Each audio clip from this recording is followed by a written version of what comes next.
Eu quero compartilhar com você uma palavra que está aqui em Mateus 14, do versículo 22 em diante. O subtítulo se chama Jesus acalma, aliás, Jesus anda por cima do mar.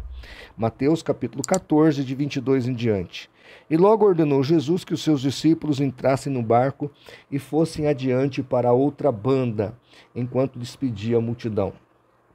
E despedida a multidão, subiu ao monte para orar à parte. E chegando já à tarde, estava ali só. E o barco estava no meio do mar, açoitado pelas ondas, porque o vento era contrário. Mas à quarta vigília da noite, dirigiu-se Jesus para eles, caminhando por cima do mar. E os discípulos, vendo-o caminhar sobre o mar, assustaram-se, dizendo: é um fantasma, e gritaram com medo. Jesus, porém, lhes falou logo, dizendo: tende bom ânimo, sou eu, não temas. E respondeu-lhe Pedro e disse: Senhor, se és tu, manda-me ir ter contigo por cima das águas. E ele disse: vem, Pedro. E Pedro, descendo do barco, andou sobre as águas para ir ter com Jesus. Mas, sentindo o vento forte, teve medo e começou a ir para o fundo do mar, dizendo: Senhor, salva-me. E logo Jesus, estendendo a mão, segurou-lhe e disse-lhe: homem de pequena fé, por que duvidaste? E quando subiram para o barco, acalmou-se o vento. Bem, essa é uma história muito bonita, muito bela, onde o Senhor Jesus manifesta o seu poder e que a sua força e a graça que estava sobre ele estava acima das circunstâncias humanas. E ele mostra isso aqui para os seus discípulos. Mostra a sua divindade, o seu poder, a sua glória. É uma experiência que realmente deve ter marcado de maneira singular a vida daqueles homens. Agora, eu quero aqui extrair daqui 3 passos que deram vitória para Pedro e 3 passos que trouxeram a derrota para Pedro. Tá? E nesses 3 passos, nós vamos aprender algumas questões importantes para a nossa vida. Primeira questão, quando Pedro trava o diálogo com Cristo, ele fala: se tu és o Cristo, se tu és o nosso Jesus, manda eu ir ter contigo. E Jesus fala: vem, Pedro. Então, primeira coisa, Pedro ouve a palavra de Deus. Quando a gente ouve a palavra de Deus e acredita nesta palavra, nós realmente podemos trazer o milagre de Deus para a nossa vida. Porque a palavra de Deus em momento de crise, de tempestade, de tribulação, é a nossa bússola segura. Na palavra de Deus temos a vitória. Então Jesus disse para Pedro: vem, Pedro. E Pedro acreditou na palavra e desceu do barco e foi na direção de Cristo. E eu quero deixar claro para você, nessa época de pandemia, de tragédias, de sofrimento, que você deve crer na palavra de Deus. Porque nessa palavra nós encontramos tudo o que nós precisamos para a edificação da nossa alma e para a vitória diante da tribulação e da tempestade. Então Pedro ouviu a palavra de Deus e agiu de acordo com esta palavra. Quando você ouve e quando você age, o milagre acontece. Então veja, ouvir e agir segundo a palavra de Deus. É imprescindível que nós tenhamos fé nessa palavra. Passará os céus e passará a terra, disse Jesus, mas as minhas palavras não hão de passar. Então acredite em Deus, haja de acordo com a palavra de Deus e Deus trará vitórias para você. Uma terceira coisa que ele fez diante dessa circunstância toda, ele olhou para Cristo. Então ele ouviu a palavra e creu. Ele agiu de acordo com a palavra e o milagre veio e ele olhou para Cristo. Quando ele tomou estas 3 atitudes, algo impossível começou a acontecer. Pedro, assim como Jesus, estava andando sobre as águas. A densidade do mar é uma, a densidade do corpo é outra. O homem não pode ficar em pé sobre as águas. Mas, operando Deus, quem impedirá? E se a palavra de Deus ela é liberada a nós, e se a palavra de Deus é uma promessa para a nossa vida, Deus é fiel e justo para trazê-la à realidade em nossa família, em nosso trabalho, em nosso lar, em nosso casamento, porque Deus é fiel. Uma outra coisa importante, ele olhou para Cristo. E quando você olha para Cristo, autor e consumador da nossa fé, nós realmente recebemos o milagre de Deus. Agora, olha que interessante, de repente ele começa a afundar. E nesse afundamento de Pedro, nesse momento de derrota de Pedro, visto que ele já tinha conseguido a sua vitória, estava andando sobre as águas, nós também temos 3 lições que aprendemos de maneira negativa na vida de Pedro, mas trazemos para a nossa vida de maneira positiva. Primeira coisa que Pedro fez de errado, ele tirou o olho de Cristo. Quando tiramos os olhos do autor e consumador da nossa fé, nós estamos comprometendo a nossa vida. Querido, não tire os olhos de Cristo. Ele é o autor e consumador da nossa fé.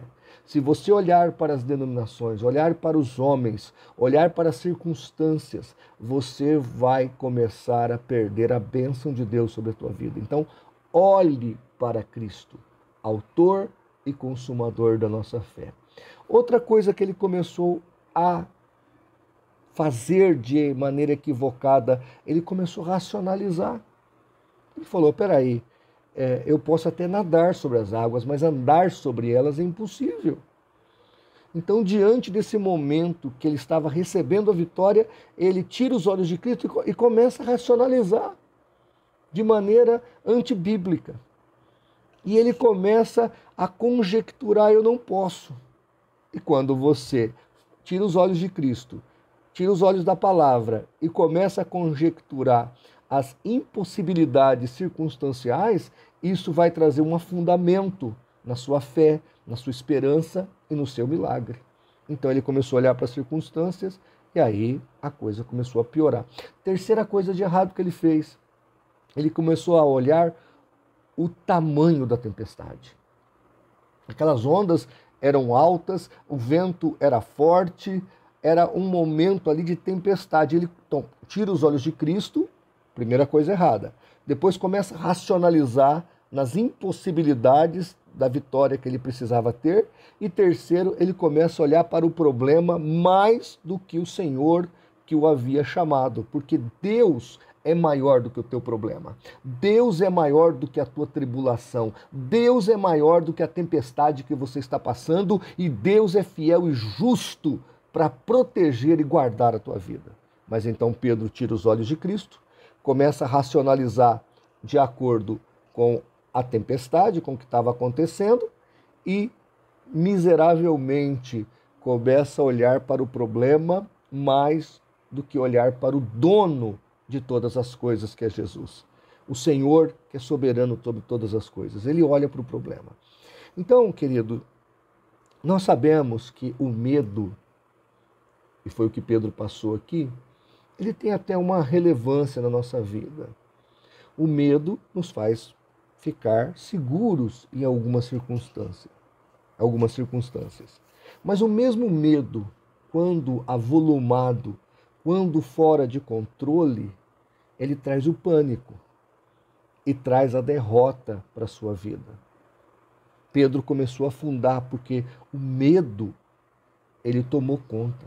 O apóstolo João, na sua epístola, diz assim: o perfeito amor lança fora o medo. Nós não devemos deixar o pavor e o temor tomar conta da nossa vida. O medo não faz parte da nossa fé. O medo normal, racional, o medo dentro de uma certa medida, nos protege. Você vê ali uma moita, um mato. Eu nasci no sítio, né? Nós tínhamos muito cuidado com relação à cobra, porque se alguém fosse picado de cobra no sítio, raramente sobreviveria. A cascavel é 2 horas, você tem que tomar o soro dentro dessas 2 horas, porque caso contrário o veneno da cobra te mata. E nós morávamos a uma distância do hospital que superava essas 2 horas. Então, se caso não tivesse ali condições de chegar num lugar razoável, dentro desse tempo a pessoa morreria. Então nós tínhamos todo um cuidado para não pisar, por exemplo, numa moita que poderia ali estar com uma cascavel enrolada.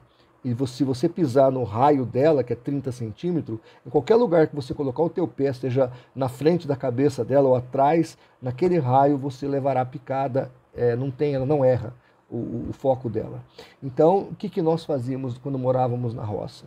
Primeiro que usávamos bota de cano longo, e até no joelho aquelas botas, ou até para cima da canela, para que se a cobra fizesse o bote, acertasse o couro da bota e nós não fôssemos picados.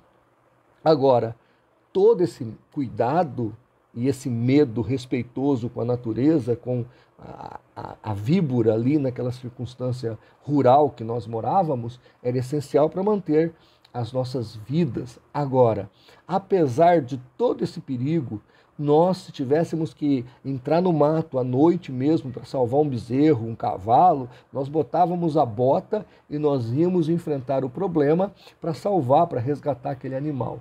Eu estou contando uma história de um sitiante, mas essa história ilustra bem esse momento que estamos vivendo. Muita gente tem medo, até aí tudo bem. Nós devemos manter as restrições, devemos usar álcool gel, devemos usar máscara quando saímos, devemos respeitar o vírus que está aí, mas pavor não. Porque se Deus é por nós, quem será contra nós? Nós precisamos estar na presença de Deus. Pastor, mas alguém não pode morrer com isso? Até pode. Mas a Bíblia fala, o viver é Cristo e o morrer é lucro. A Bíblia fala que nós não deixamos o medo da morte nos dominar, porque nós estamos em Cristo. Se o nosso corpo tombar nesta vida, estaremos na próxima com Cristo e participaremos da ressurreição dos santos, sem contar que a nossa alma estará imediatamente na presença de Jesus, como está em Filipenses 1, 21 a 23. Então nós confiamos na palavra de Deus. Esta, irmãos queridos, é a minha reflexão para vocês nesta oportunidade, neste culto de oração. Olhe para Cristo, autor e consumador da nossa fé. Creia na sua palavra, coloque a sua palavra em prática e o milagre acontecerá na sua vida. Amém? Eu creio na promessa de Deus, eu creio que operando Deus, quem impedirá?